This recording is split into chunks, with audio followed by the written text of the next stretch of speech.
It's quite intriguing to observe how the AO behaves, seemingly unconcerned with the fact that it faces an imminent end. It disregards its existence, acting as if life goes on. Have you ever experienced a moment where the ground beneath you vanished, as if the world kept turning and people carried on with their routines, but you were stuck in a deafening silence, as if something inside you had died along with the person who left? No one prepares you for this. No one teaches you that grief isn't just sadness. It's confusion, anger, guilt, the collapse of what you believed you were. Carl Jung noted that life's most significant experiences aren't chosen by us. They choose us, and grief is one of them. For Jung, death isn't merely the end of life but the start of a profound symbolic process. The loss of someone can activate powerful archetypes within the psyche, leading the soul down a path that, although painful, holds the potential for rebirth. Grief, when experienced with awareness, doesn't just wound, it transforms. It invites us to pause, a moment where certainties dissolve and questions arise that we would never have asked in stable times. This state of suspension between who we were and who we are not yet is fertile. It's there that the psyche begins to work silently, reorganizing meanings and seeking sense, preparing the ground for a new way of being. Most people will advise you to move on, to keep your mind busy, to be strong. But the truth is that ignoring the pain only feeds the emptiness. Jung didn't believe in numbing suffering. He believed in going through it because it is in this process that you find something that has been lost for a long time: yourself.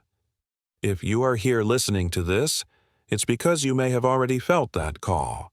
Perhaps you have already dreamed of the one who left, felt a presence in the silence, or wondered if there is something beyond the pain, some meaning, some purpose. This video is an invitation not to escape the pain, but to dive into it with awareness, because only those who have the courage to traverse the dark night of the soul find the light that comes from within. If you are ready to face what grief really means, not as an end, but as the beginning of an inner journey, then keep watching. What you will discover here can transform your relationship with loss, with life, and with yourself. When Carl Jung wrote The Red Book, he wasn't just formulating a new psychological theory. He was trying to survive an internal collapse so deep that it almost consumed him completely. After breaking with Freud and witnessing his inner life fragment, Jung voluntarily plunged into a state of confrontation with the unconscious, a process he described as his dark night of the soul. During this period, he didn't seek rational answers, but allowed himself to listen to what emerged from the psychic depths, even when those images seemed chaotic, violent, or absurd. It was in this surrender to the unknown that he understood something essential. Certain pains do not come to be avoided. They come to radically transform us. Grief, from this perspective, is not an emotional accident or an isolated event. It is a symbolic crossing of the soul, a rite of passage that tears us from our previous state of consciousness and hurls us into a new psychic configuration. When we lose someone we deeply love, we don't just lose the person themselves, we also lose the psychic representations they held within us. We lose the symbolic ground. Sometimes that person was the pillar of security, the emotional anchor, the reflection of our childhood, or even the envisioned future we had idealized. Grief deconstructs these foundations, revealing not only the emptiness of absence, but the internal collapse of everything that was unconsciously supported by that bond. And it is precisely in this abyss that transformation begins, an abyss that, although painful and often frightening, is also a portal. Jung believed that intense suffering opens cracks in the ego, and it is through these cracks that the self, the deepest and total instance of the psyche, can finally emerge. Pain, in this sense, is an alchemical agent.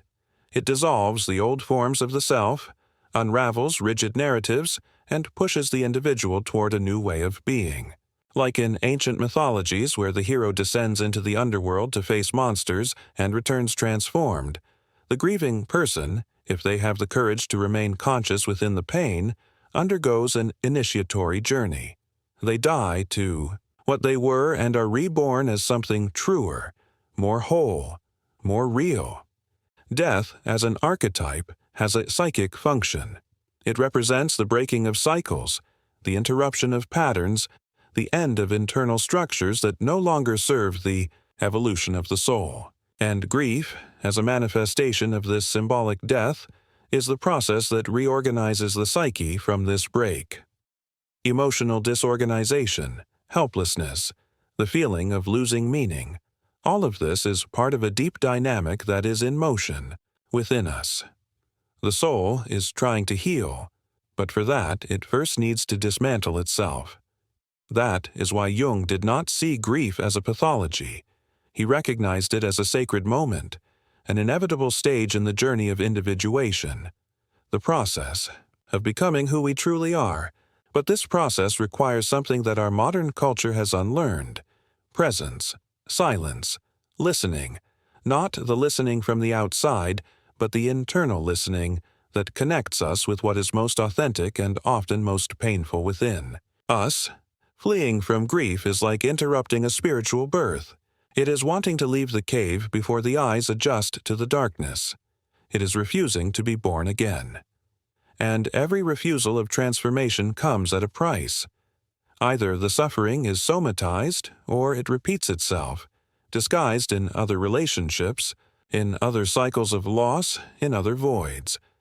But what happens when we try to resist this process, when we cannot bear to lose control and seek to rationalize or suppress the pain?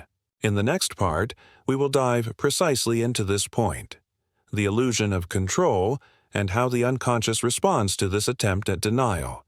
If this content is making sense to you, click the subscribe button and subscribe to the channel. Thank you for your support. We live in an era that idolizes control. From an early age, we are conditioned to organize, plan, manage, and anticipate. We believe that if we try hard enough, we can manage not only our commitments but also our emotions, our relationships, and even the course of our existence. Culture teaches us that vulnerability is weakness, and that feeling too much is a kind of deviation from the norm. We create routines, lists, methods, and distractions to protect ourselves from the unpredictable.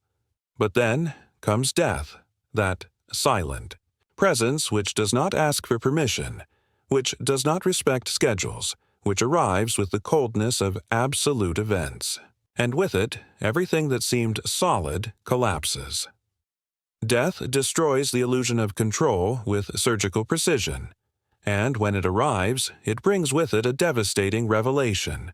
We are radically powerless in the face of certain forces of life. No matter how much we prepare, no matter how hard we try to keep everything under control, there are events that bring us to our knees. For Jung, this collapse of the ego is not a mistake to be corrected. It is a calling, a forced invitation, yes, but deeply necessary for us to connect with what truly governs our lives, the unconscious. During mourning, the unconscious ceases to be a silent backdrop and becomes the protagonist. The rational structure that once organized our experience is weakened, and it is in this space of fragility that previously repressed content begins to emerge forcefully. Intense dreams, memories that seemed forgotten, disproportionate emotional impulses, nameless anxieties, all of this is the language of the soul trying to be heard, and it does not speak in logical sentences. It speaks in symbols, images, sensations. If we try to suffocate or rationalize this movement, we are resisting the very process of healing.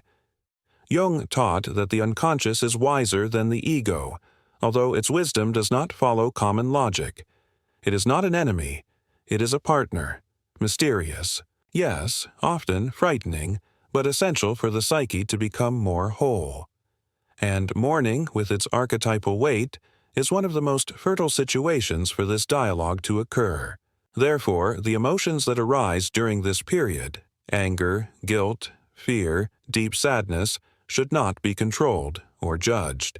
They are messages. They are signs that something very important is trying to reorganize itself within us. However, we have been taught to resist, to be strong, to move on as quickly as possible. The performance culture has turned even mourning into a goal to be achieved, a symbolic deadline to return to normalcy. And so, we push the pain into the depths of the unconscious, along with everything it carries and could reveal to us. But repressed pain does not disappear. It transforms into symptoms, emotional blockages, and patterns of repetition that trap us in silent cycles of suffering. What we avoid now manifests later with more intensity and less clarity. That is why Jung saw dreams as precious allies in this process. When the ego can no longer bear the weight of experience, the unconscious comes into play with its symbolic language. Dreams become channels of psychic elaboration, where what is, unbearable in reality, can be slowly digested in layers through images that carry deep meanings. In mourning, these dreams not only process the loss, they often offer comfort, closure, and even reconnection with those who have passed in a symbolic dimension that challenges common logic but resonates with a deep emotional truth. And that is what we will talk about in the next part. How dreams become messengers of the soul in times of loss, and how, in them, we can archetypally and transformatively reconnect with those who have departed. For Carl Jung, dreams are not mere random discharges of a tired mind. They are authentic expressions of the soul, symbolic attempts by the unconscious to communicate something that consciousness has not yet been able to articulate in words. And when grief sets in, when pain tears apart the fabric of everyday reality and dismantles the internal structures that supported our identity, dreams intensify.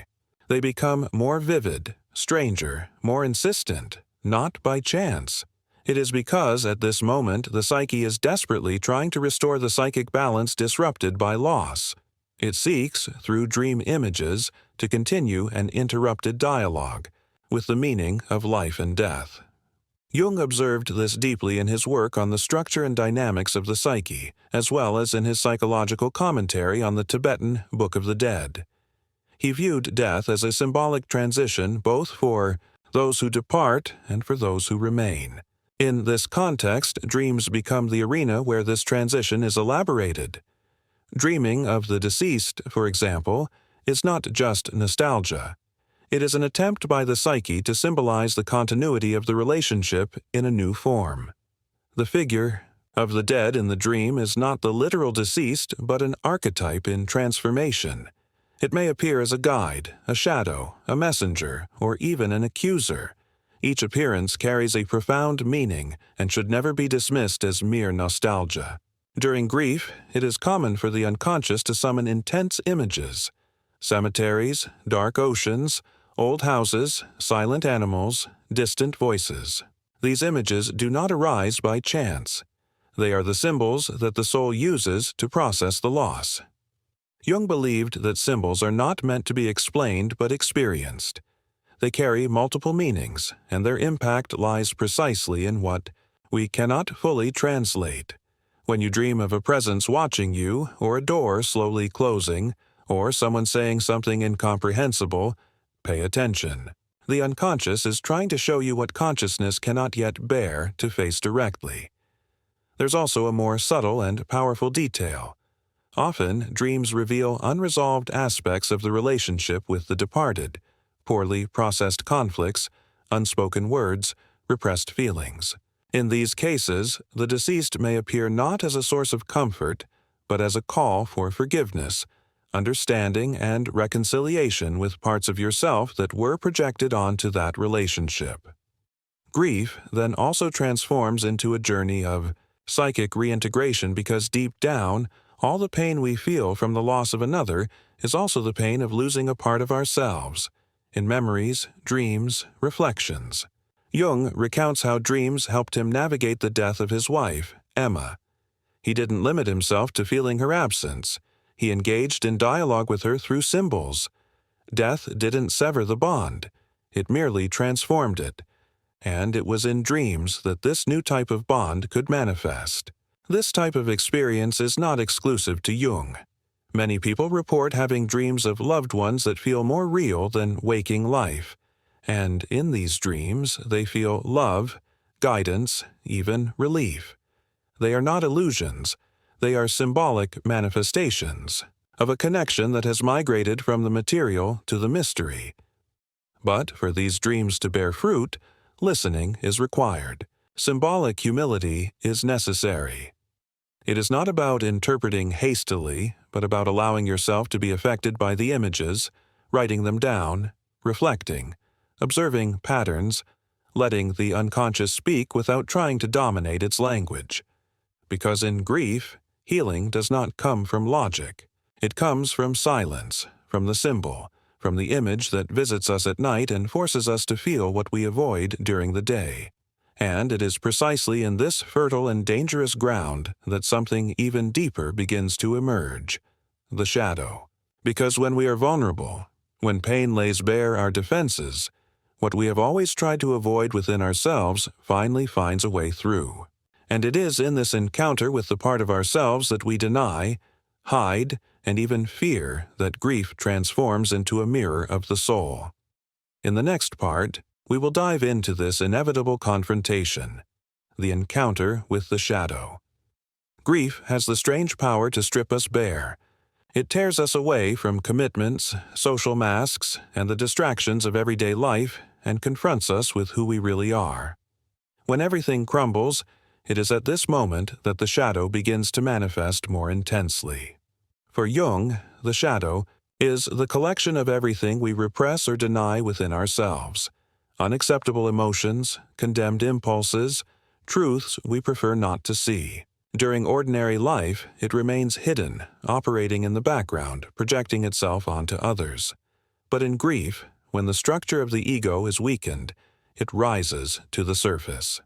The pain of loss comes not only from the absence of the other, but from what that absence unearths within us. Suddenly, feelings that seem out of place arise. Anger towards the deceased, guilt for something that was said or not said, envy of those who are not suffering, resentment against God, against life, against oneself.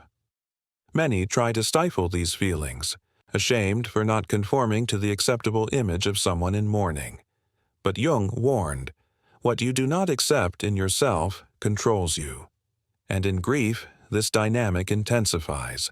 Ignoring the shadow is to hand it the silent control of your psyche. Grief forces us to confront our powerlessness. It reveals how much we depended on the presence of the other to sustain our identity.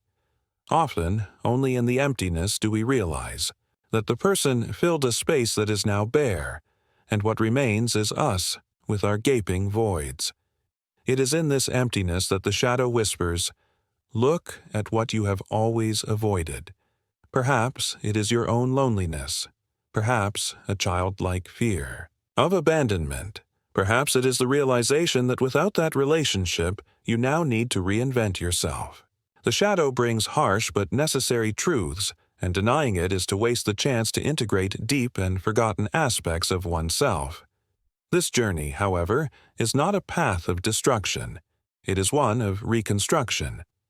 Jung did not see the shadow as an enemy, but as a portal. Confronting the shadow is the beginning of true individuation. It is when we cease to be merely what the world expected us to be, and begin to discover who we truly are. Grief, as brutal as it may seem, offers this opportunity. It does deconstruct, yes, but it also reveals.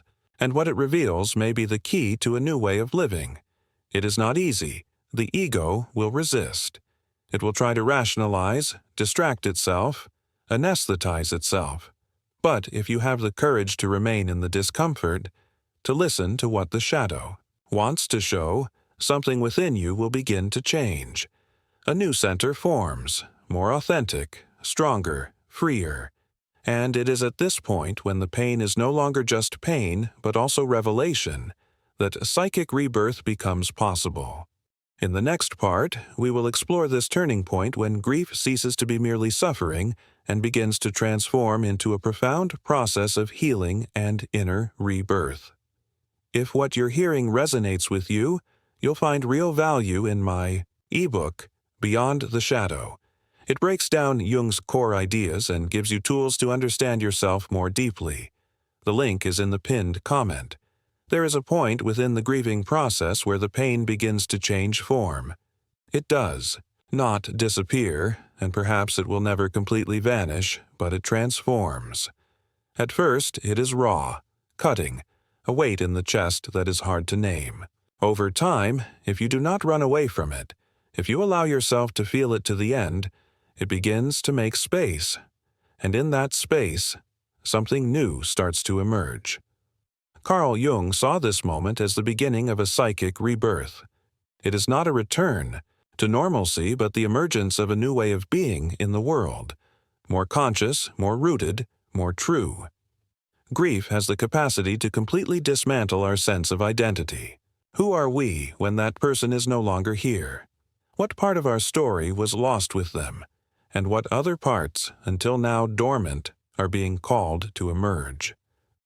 Jung believed that this identity collapse, as painful as it may be, was also a necessary movement. Loss forces us to abandon rigid identities, illusions of permanence and control. And it is precisely there that individuation can begin, when we stop seeking outside what can now only be rebuilt from within. In his autobiography, Memories, Dreams, Reflections, Jung movingly shares the impact of his wife Emma's death. It was not just memories or longing, it was inner transformations. He began to dream of her frequently, but not as she was in life. She appeared as a symbol, as a guide, as an archetypal presence that pushed him toward deeper dimensions of himself. Jung did not flee from the pain. He listened to it, felt it, and more importantly, allowed it to transform him. This psychic rebirth doesn't have a fixed script. For some, it emerges as a reconnection with the sacred.